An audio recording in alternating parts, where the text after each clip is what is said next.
하나님의 말씀 같이 보시겠습니다. 시편 37장 1절에서 11절 말씀을 함께 봉독하시겠습니다.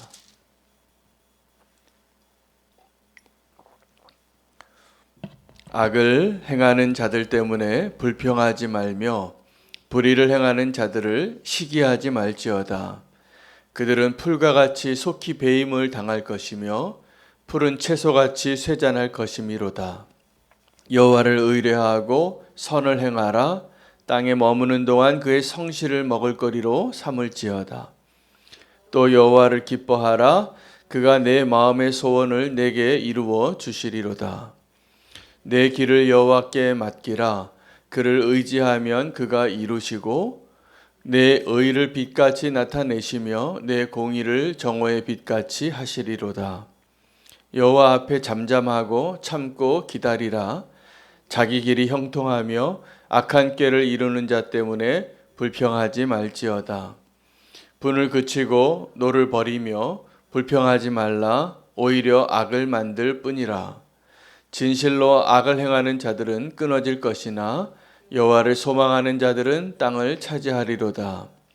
잠시 후에는 악인이 없어지리니 내가 그곳을 자세히 살필지라도 없으리로다. 그러나 온유한 자들은 땅을 차지하며 풍성한 화평으로 즐거워하리로다. 아멘. 하나님의 말씀입니다. 하나님께서 우리의 믿음을 시험하시고 믿음이 있는가 없는가, 또 우리에게 믿음을 주시기 위해서 사용하시는 중요한 소재가 시간입니다. 여러분, 우리가 그 시간 가운데 우리가 살아가면서 사실은 우리가 살아가는 것은 오늘 현재를 살 뿐인데 오늘을 잘 살기 위하여 필요한 것이 믿음입니다. 믿음이 없이는 오늘을 정말로 잘 살 수 없습니다. 하나님 우리에게 허락하신 시간, 우리 생명, 인생, 이것이 하나님 우리에게 주신 그 시간의 무대 위에 우리가 호흡하고 결정하고 만나서 사랑하고 또 슬퍼하고 아파하고 그렇게 살아가는 것 같습니다. 근데 그 시간을 하나님 우리에게 주시는 그 축복의 모습으로 살아내기 위해서 반드시 필요한 게 믿음입니다. 왜냐하면 우리는 그 믿음 없이는 오늘 우리에게 주어진 선물과 같은 그 시간을 염려하고 살거나 불평하고 살거나 아니면 행복하지 않게 살기 때문에 그렇습니다. 정말 믿음이 있어야 우리가 오늘을 행복하게 삽니다.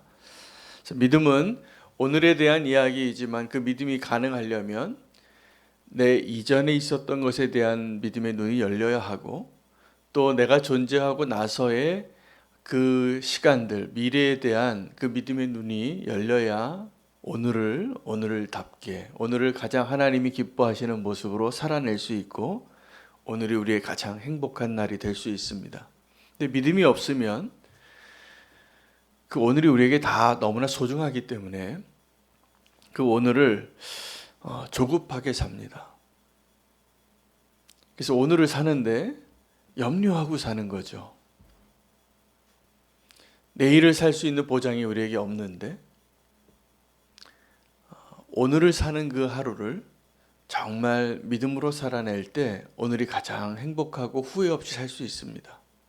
정말 믿어야 할 것은 믿지 않고 믿지 말아야 할 것에 대해서는 우리의 믿음이 굉장히 큰 것 같습니다.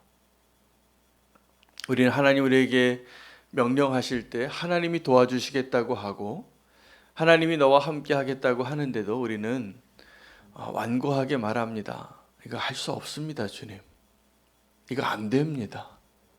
근데 그럴 때 하나님께서 우리의 인생을 바꾸시고 우리를 부르실 때 베드로를 만날 때와 같을 때가 많습니다. 베드로를 하나님께서 축복하셔서 예정하셨습니다. 그래서 예수님께서 이 땅의 공생애를 사시면서 예수님이 정말 이 땅에서 이루시고자 하는 가장 중요한 사역을 많은 분들은 이 세 가지 사역을 하기 위해서라고 이렇게 이야기합니다. 말씀을 선포하고 병자들을 고치고 복음을 전파하기 위함이라고.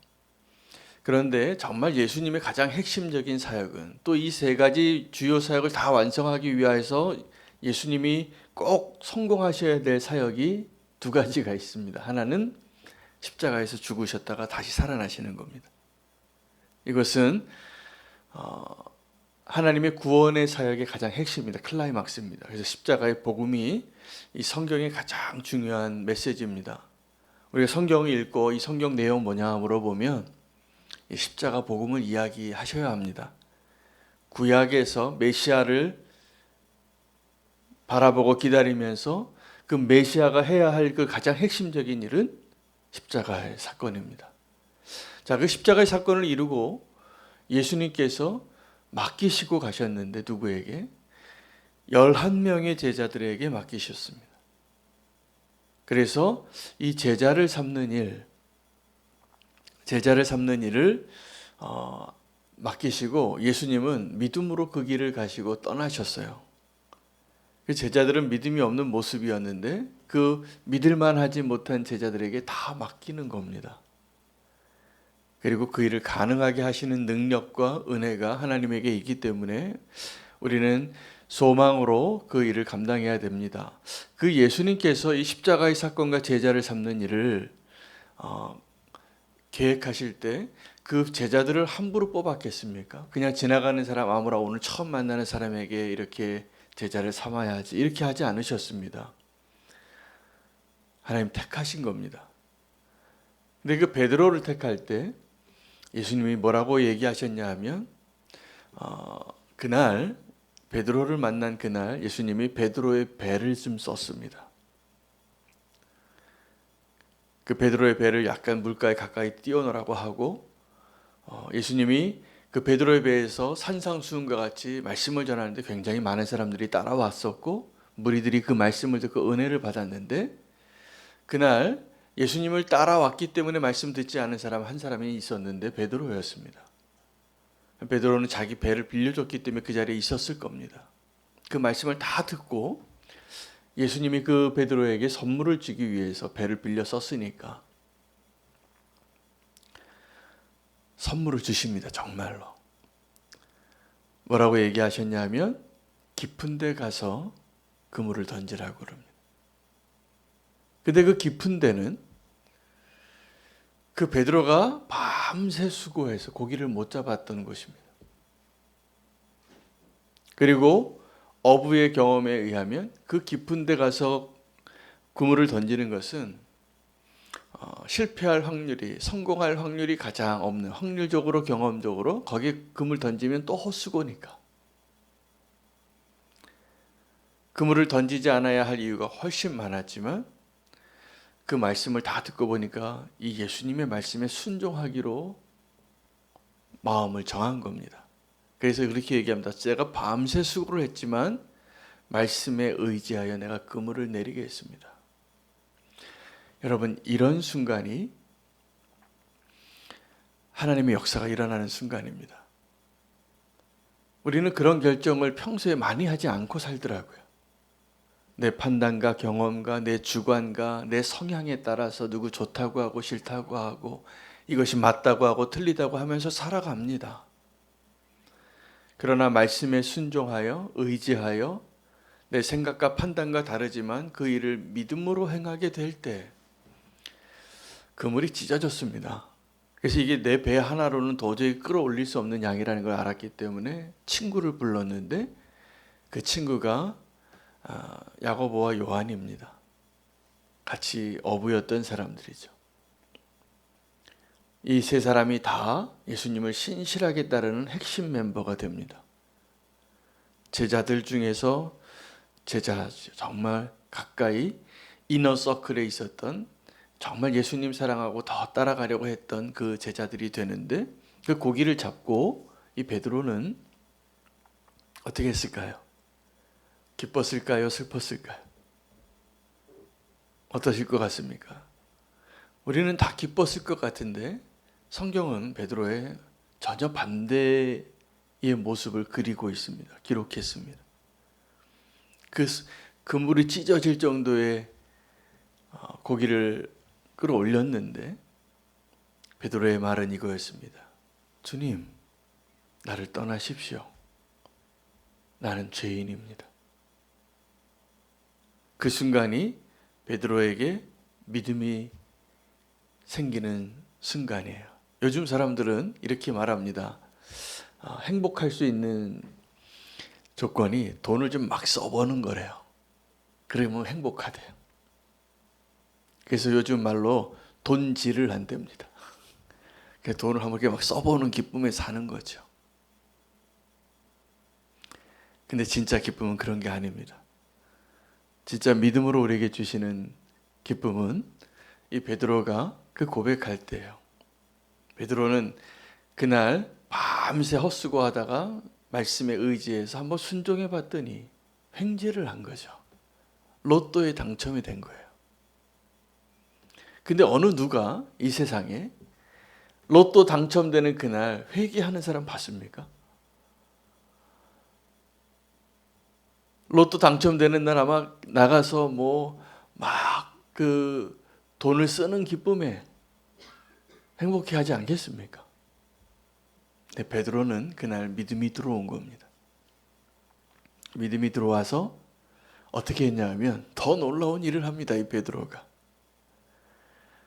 그물이 찢어질 정도로 바다를 건져 올린 고기와 배와 그물과 아버지를 버려두고 예수님을 따랐더라 라고 기록해요.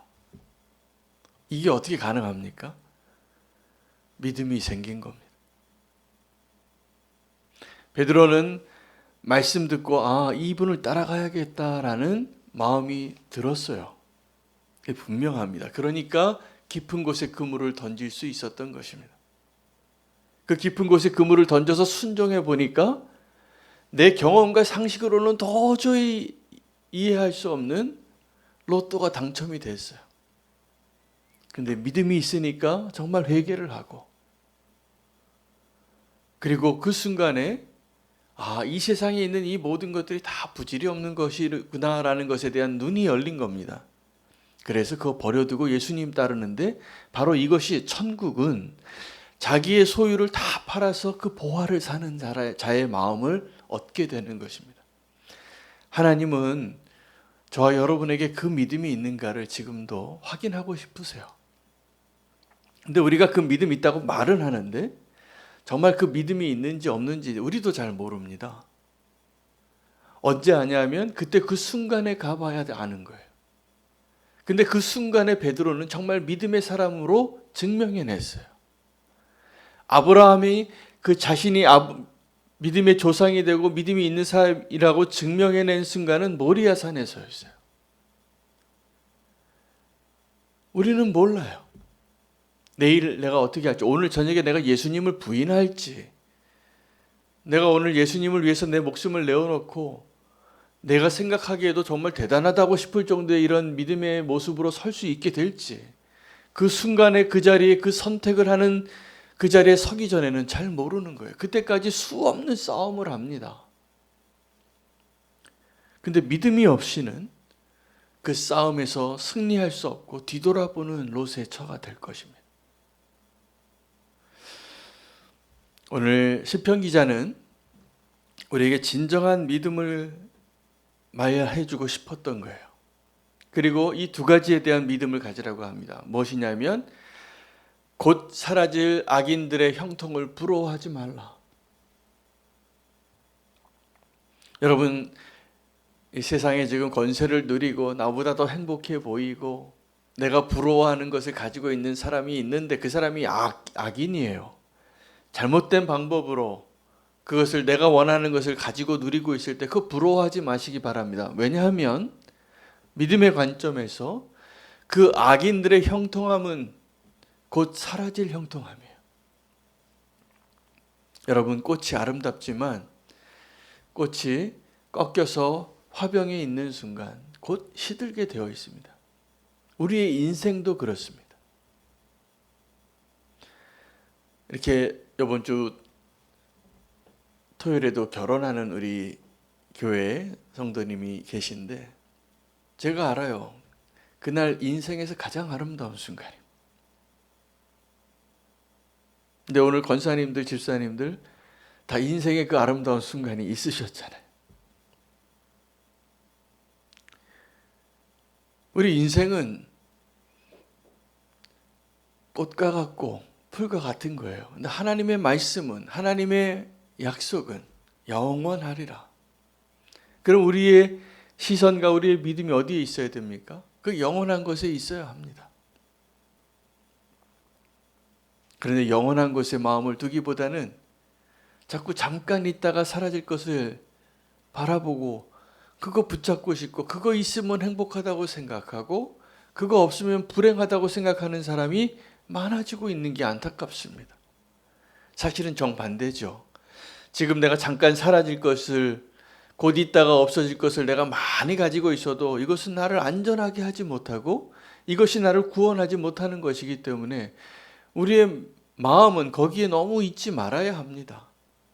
그거 있으나 없으나 하나님이 오늘도 나를 먹이시겠구나, 나를 입히시겠구나, 그 믿음으로 사셔야죠.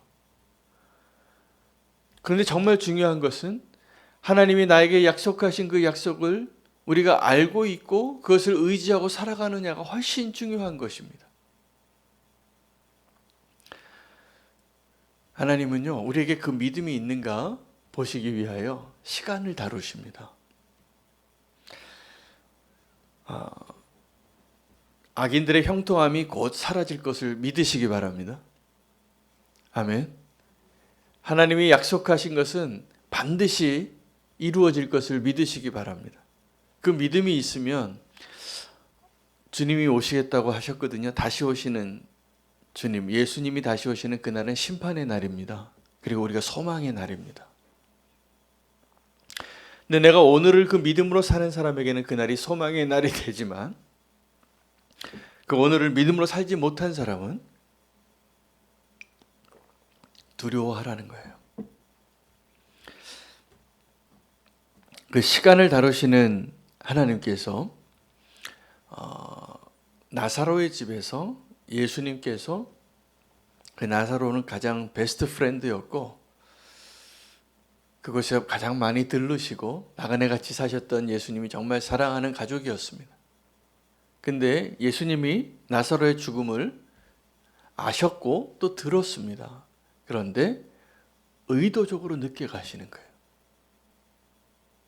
여러분, 사울 왕이 왕으로 세워졌다가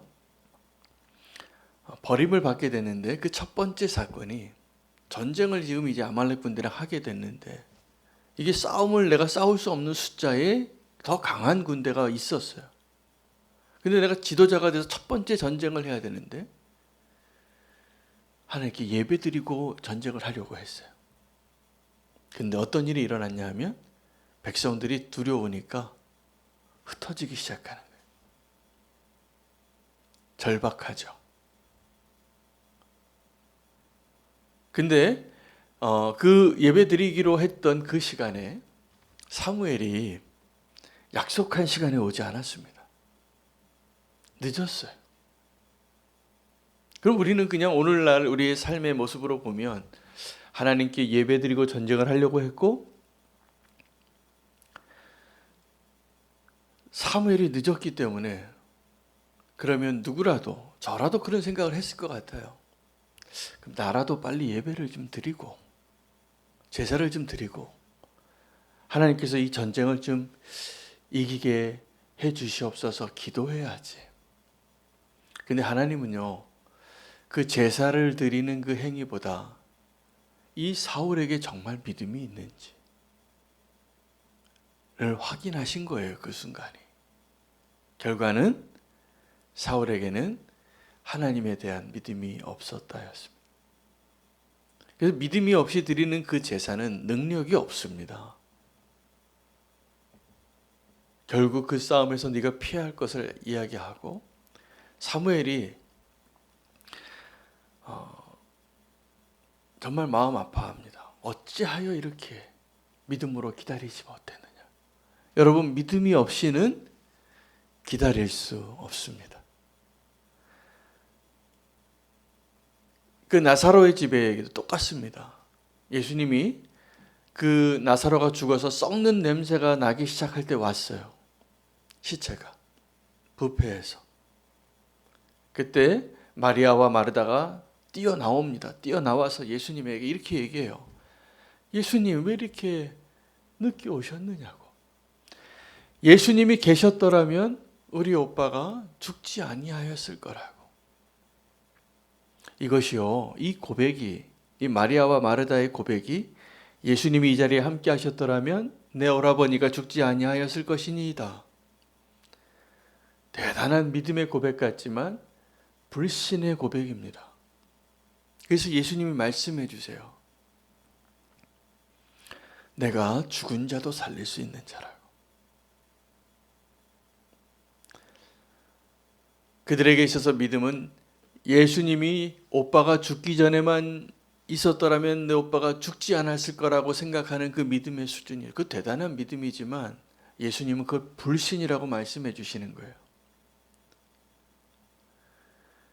나는 죽은 자도 살릴 수 있다. 그리고 나사로야 나오너라. 그 장사 지내기 위해서 다 준비하고 염까지 마친 그 미라 같은 나사로가 그거 다 자기가 풀고 나옵니다. 여러분, 우리의 진짜 믿음은 그 나사로의 죽음, 베드로의 만남, 그 순간이 가보지 않으면 모르는 거예요. 여러분, 오늘을 믿음으로 살아보시기를 축복합니다. 오늘 믿음으로 살 때 우리의 삶은 바뀌게 되어 있습니다. 우리가 사울처럼 제사 드린다고 하고 주님께 예배드리고 전쟁하겠다고 하는 모습이 믿음이 아니더라고요. 주님이 보시기에는 정말 믿음이 있는가?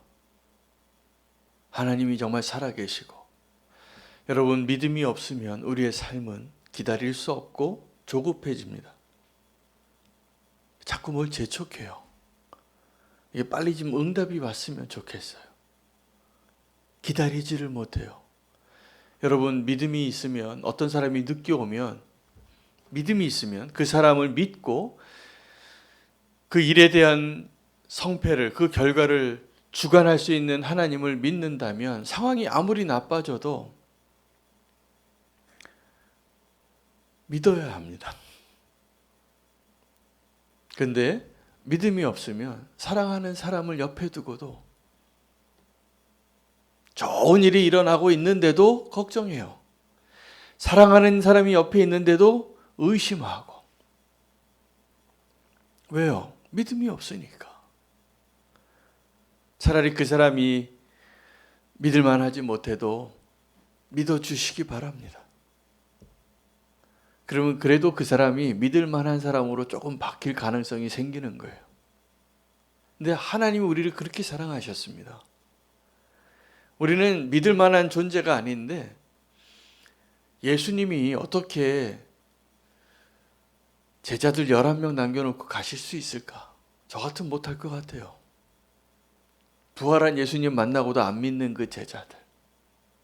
근데 예수님의 믿음이 얼만큼 대단하신가 하면 그 제자들 남겨놓고 떠나는 거예요. 근데 그 제자들에게 남겨놓고 맡기신 과업이 뭐냐면 세계 복음화입니다. 모든 민족이 구원받게 하는 일을 그 11명의 제자들에게 맡기신 거예요. 근데 그 일이 이루어지고 있습니다. 믿음으로 사시기를 축복합니다. 내 삶에 조급했던 부분들 믿음으로 오늘 기도하시면서 다루시길 바라고, 오늘 우리의 기도의 결론이 이렇게 됐으면 좋겠습니다. 기다림이 기뻐지게 해주십시오. 믿음이 있어야 되는 거죠. 그래서 우리가 소망이라고 얘기합니다. 사실 믿음은 소망이에요. 잘 될 거라고, 구원을 얻게 될 것이라고. 지금 파손하는 배에서도 풍랑이 있는데 살 거라고. 그 소망이 되어주신 예수 그리스도, 그리고 교회는 이 세상에 그 소망이 되기 위해서 존재하는 겁니다. 그리고 그 복된 소식을 전하기 위하여 우리가 살아가는 것입니다. 믿음이 없이는 이것은 절대로 가능하지 않습니다. 누구에게 복음을 전합니까? 내 삶도 믿음으로 살지 못하는데. 나의 삶이 믿음의 삶으로 바뀌어질 수 있도록 조급함의 위험에서 떠나고 기쁨으로 기다리는 자가 될 수 있도록 우리가 결단하고 오늘 믿음으로 서시기를 축복합니다. 그 믿음을 선물로 주셨어요. 우리에게. 그리고 믿음을 증명해내는 것이 우리의 기쁨이 되는 오늘 그 하루가 되시기를 축복합니다. 악인들의 형통함을 곧 사라질 것이니 그것을 부러워하지 마시기 바랍니다. 우리에게 약속하신 그 의인의 기도가 반드시 응답되어질 것을 믿음으로 취하시기를 바랍니다. 오늘 우리가 필요한 기도가 바로 그 기도입니다. 오늘 말씀 붙잡고 우리의 조급함의 위험을 버리고 믿음으로 사는 것, 기다리는 것이 기쁨이 되게 하여 주시옵소서. 이것이 우리의 기도가 되기를 원합니다. 함께 기도할 제목은